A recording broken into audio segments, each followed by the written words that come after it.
I think that when you look at this decision in general, there is this idea that abortion is being made illegal. That's not true. All right. The Supreme Court is giving this right back to the states.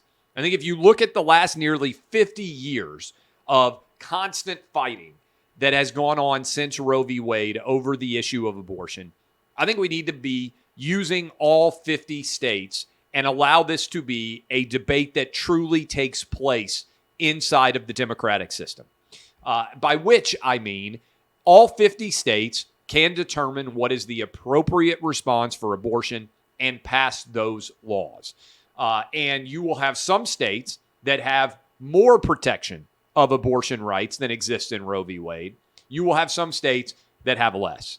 And over time, I believe that is better to allow the democratic process to resolve this than the decision made in Roe v. Wade. Now, look, I'm a lawyer, and I think almost any lawyer worth his salt or her salt, the Roe v. Wade opinion is a mess. It is a mess in the wake of Casey.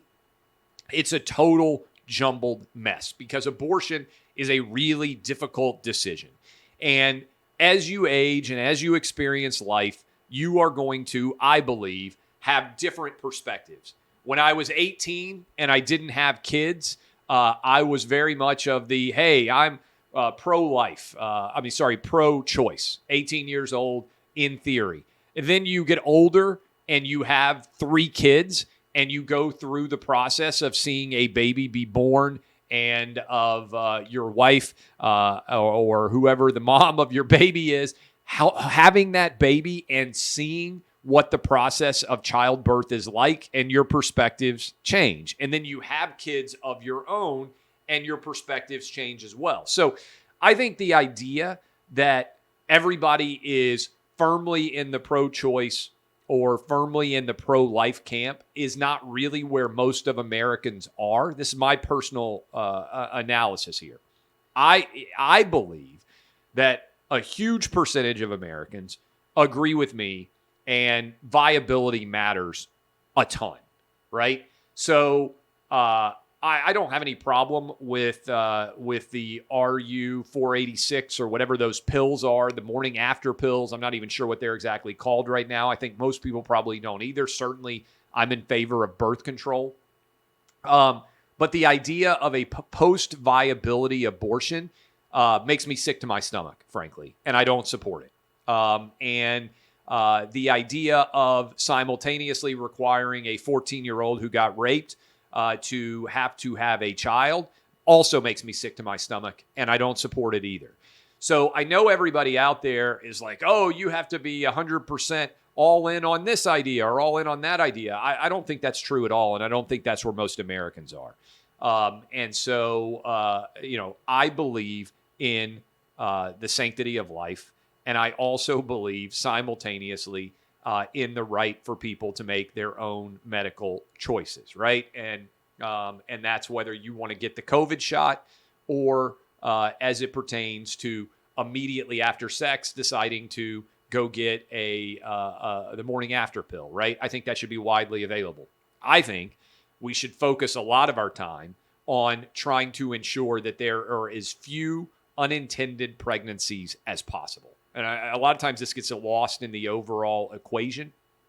But thankfully, the number of abortions that are occurring is declining substantially.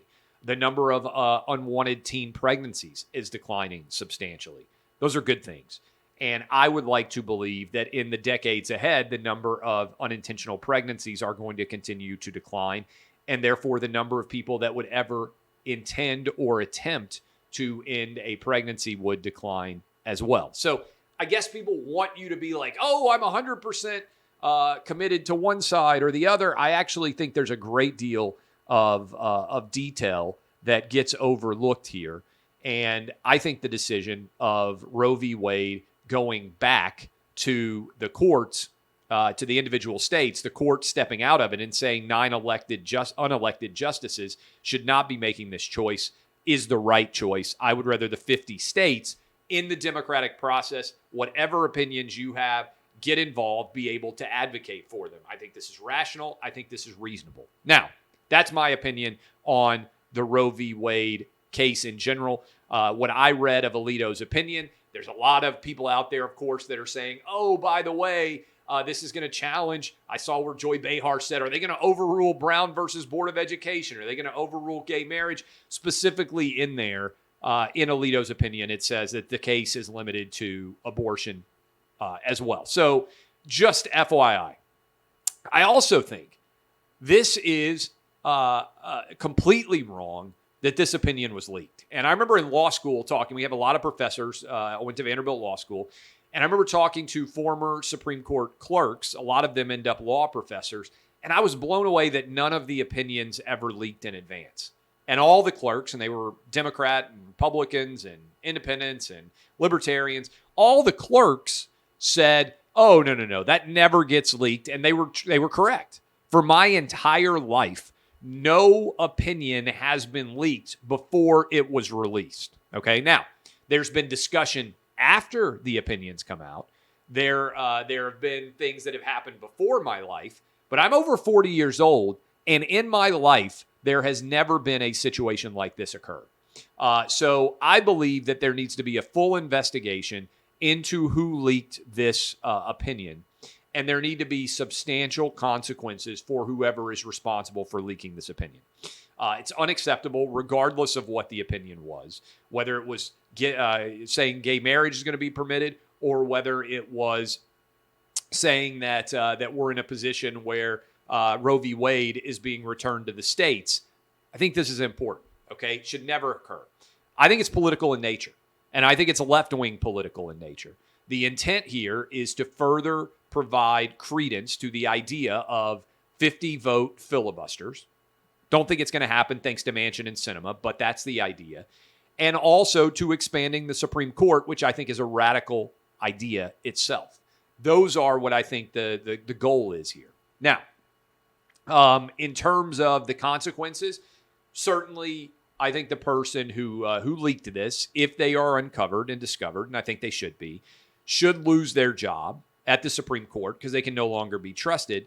And I think there should be consequences from a criminal perspective, assuming that the people who are investigating determined that there was a crime committed. Again, that's the investigation that I think should take place.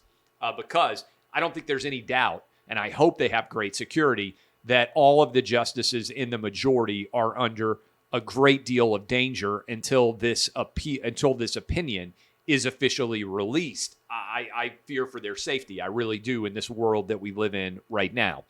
What's the political fallout? Look, I believe that this November should be a red wave election because of the failures of the Democratic Party as it pertains to COVID.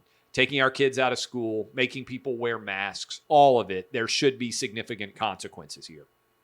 But I also think that there's likely to be some people, suburban women, I'm surrounded by a lot of them, not surprisingly where I live, that are furious over the COVID failures of the Democratic Party, but are also apprehensive about what might happen in a post-Roe world. I understand that, which is why I think that the Democrats will ultimately end up running almost entirely on Roe v. Wade being in danger. And what they'll also try to do is say every other precedent is in danger as well, and expand that. I don't believe that's true.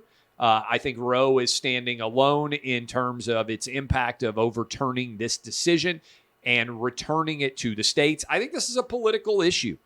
And I think that individual state legislatures and individual governors should all have the right in all 50 state laboratories to determine what is the appropriate standard as it pertains to abortion. I really do.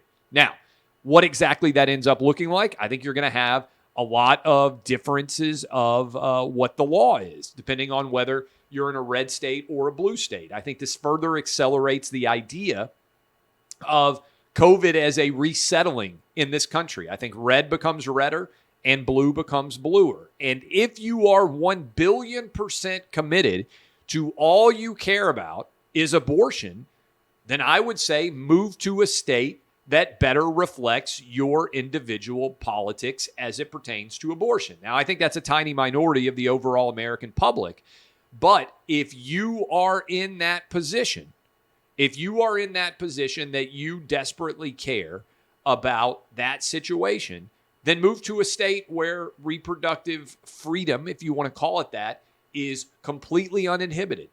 I am not of the opinion, personally, that there should be post-viability abortions. I don't want to live in a state where that occurs. I also simultaneously don't believe that if a 14-year-old gets raped, that the government should be in the position of demanding that that girl have that baby, right? So, again, that's my particular persuasion. I think those will probably be the rules that will apply in my state of Tennessee. I don't know for sure. That is, to me, the way to analyze this going forward. Obviously, you can listen to Clay and Buck. We've spent a great deal of time talking about this. I would also say this. Look, I'm not a litmus test person. And what I mean by that is I don't expect for every single opinion that I have or you have to perfectly comport with the Republican or Democratic parties, because there oftentimes is hypocrisy. For instance, Democrats who say you should be able to have an abortion at any time you want during a pregnancy, and I simultaneously, meaning Democrats, they simultaneously believe that you should be mandated to get the COVID shot. So wait, on the one hand, you're of the opinion that I can have an abortion even post-viability for the baby, but you're going to mandate that I get a COVID shot? I don't understand how you reconcile those two perspectives. Similarly, I don't understand how you reconcile, if you're a Republican, hey, I don't even believe in allowing a 14-year-old girl who was raped to not have a baby, but also everybody should be able to make a choice about whether or not they get the COVID shot. I mean, again, that doesn't make sense to me. And all I try to do is be every single day as honest with you guys as I possibly can be, as logical, as rational, as consistent as I possibly can be. So those are that's my perspective on the Roe v. Wade case on abortion in general.